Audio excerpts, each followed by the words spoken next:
Obedience and sacrifice. Behold, to obey is better than sacrifice, and to hearken than the fat of rams. 1 Samuel 15 verse 22. God's instructions to King Saul were dear enough. Slay the Amalekites and destroy all their possessions. All of them. Don't take any spoil. But Saul spared King Agag and the choicest of the sheep, oxen, fatlings, and lambs. When Samuel met Saul in the morning at Gilgal, Saul confidently announced that he had done exactly what the Lord commanded. But at that very moment, a barnyard choir began its oratorio, sheep bleating and oxen lowing. Very embarrassing. Samuel wanted to know, of course, how the sheep were bleating if Saul had killed them all.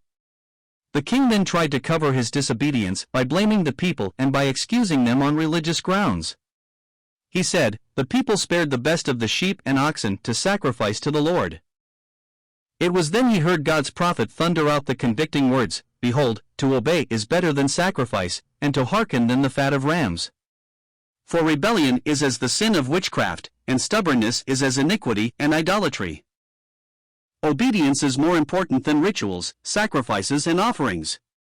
I heard once of a family who treated their mother with cool contempt and disobedience during her lifetime. But when she died, they dressed her corpse in a Dior original.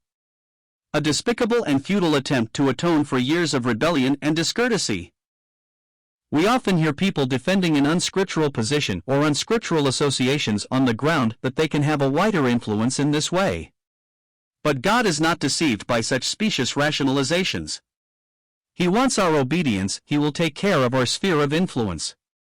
The truth is that when we are disobedient, our influence is negative. Only when we are walking in fellowship with the Lord can we exert a godly influence on others.